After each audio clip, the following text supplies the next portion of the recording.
Hey there guys, Ellen here, transformation coach, helping women over 40 to completely transform their lives and live their absolute best life. It is ADHD Awareness Month, and I promised my followers that I was going to record a video about ADHD and what was happening for me that prompted me to actually go and get diagnosed after I'd suspected for a number of years that I had ADHD. What pushed me to actually go and get the diagnosis, because we don't need a diagnosis, right? It doesn't necessarily help us along the journey, but what it does is creates confirmation. It confirms what we felt. It validates some of the things that we suspected or that we'd been experiencing over a number of years. So first, let me backtrack. So for my entire life, I always felt different. I always felt like I didn't fit in, and I struggled in social situations. So I found some of those a bit challenging, and sometimes I would not necessarily get things until a bit later, and so there was a bit of a delay there with how my brain was processing information.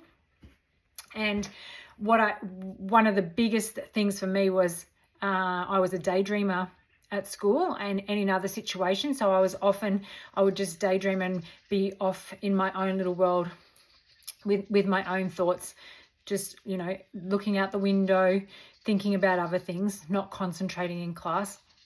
One of the biggest ones that I always remember was rote learning was a real challenge for me as a young girl. So, when you're learning your times tables, I remember we used to stand up in class and chant the times tables. And for me, I never got it. It never actually sunk in. And so during that time, I didn't actually know my times tables, and I was just kind of pretending to do the citations with everybody else. And luckily, that lack of voice coming out of me got drowned out by the voices of other people around me. So I just kind of slipped through that whole process without it being picked up. And then what I noticed in high school was I found things a little bit more challenging than what it seemed like my friends were finding things. And so for me, in order to do well, in order to pass, in order to get decent grades, I really felt like I had to work extra hard. And I definitely found that even as an adult, when I went on to university as an adult student, I found it I really had to work at it. And what I would do is I would read information, but then I struggled to retain it. And in exam environments, so uni exams, I would just forget everything when I went in there. And I just thought that was my nerves. I thought that I was nervous. And so that would then make me forget everything that I knew, but just couldn't remember how to put it in words.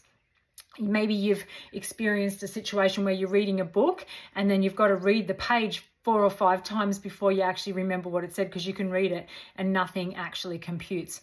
So it wasn't until my youngest daughter was a teenager and we were going through a process of with a pediatrician for her, and she was diagnosed with ADHD.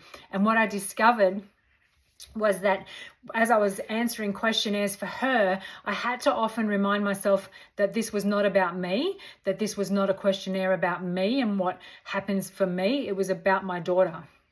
And I really had to make that conscious choice, because to be quite honest, the answers were, if not the same, very, very similar. And so for me, I was like, yeah, I'm pretty certain that I have ADHD, that this has come from me. And then it was only recently, so I've always been a person that can juggle a lot of balls. Okay, I've been an overachiever, a high achiever. I've been a person that would be studying, working, raising children, working another part-time job, running a household, doing all the things. And so I was often the person that people call when they needed something, because somehow I just made things happen. So always been able to cram a lot of things into the same amount of time. And what I found this year was I was experiencing more overwhelm than I'd experienced before. I wasn't necessarily doing more, but I was just finding it more challenging to keep up with that load. And I was finding that I was becoming more forgetful and felt like I was falling more behind on deadlines with things. And Even things like on a committee that I was in, keeping up with the group chat, like that to me was just like, I cannot look at this group chat because my mind just cannot process the information quickly enough as the information's coming in, and I just find it all too overwhelming. And then I was around about the same time, I was on an appointment with the psychologist with our daughter, and he explained to her how the ADHD brain works as opposed to a neurotypical brain. And he talked about, so the neurotypical brain has linear thinking. So from this dot to this dot to this dot to this dot, and it all just kind of goes in a line like a nice little train on a track. Well, in the ADHD brain, there can be multiple tracks and multiple trains, and sometimes the train is going along and it actually just derails and jumps track. And I looked at my daughter and went, wow, he actually just described my brain. Then I started to notice that my brain is actually really noisy all of the time. Like there's constant chatter going on in my brain, 1,000,001 thoughts all at once. And so when I wake up in the morning, I'm already halfway through a song or halfway through 1,000,000 thoughts. And so what I was finding was then if I woke up, even if it was really early, I could not get back to sleep because my mind is already like listing everything that needs to be done, coming up with new ideas of all these cool things that we could be doing. And so I needed to get out of bed and get to work. I just felt like I needed to be constantly doing things. And then, so that became, I started to become increasingly aware of that noise in my head. And so that added to the overwhelm, added to then feeling like I was falling behind. I was starting to get myself into, I wasn't feeling like my normal self who normally has it all together anymore. And I knew something wasn't quite right.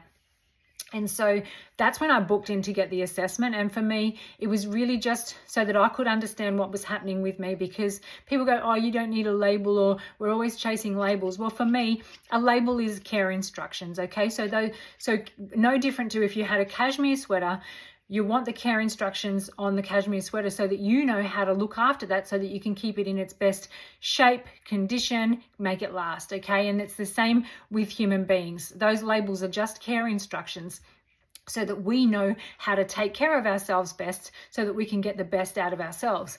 And that makes sense to me as a coach, helping people to live their best lives, right? So I went through that process, and it was validated that yes, I do have ADHD. And so for me, I didn't sit in that. I didn't get depressed about it. I didn't get concerned about it. I didn't take on that label. It just kind of validated and went, oh, it makes sense. And so now I can work with this brain because now I understand this brain a bit better.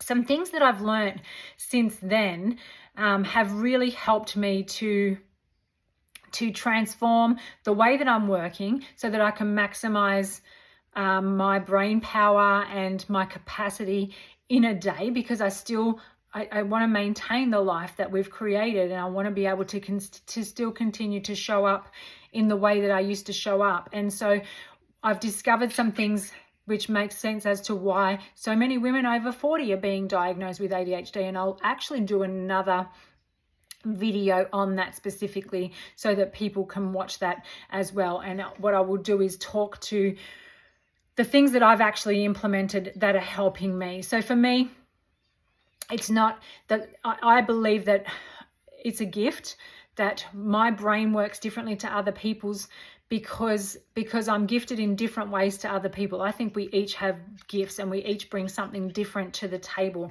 And what our responsibility to do as human beings is to work out what our gifts are, work out what our strength zones are, and actually work to that and harness our superpower so that we can get the most out of life, and so we can show up as our absolute best self and use our whole gifts, right? And so that's exactly what I'm working out on, and I'm thriving now as a result of that. And so I want you to continue to follow on and watch the next video, because I think you'll find it really helpful. So make sure you like it, share it if you want to share it with other people, because I think sharing is caring, and we want to help other people on their journey as well.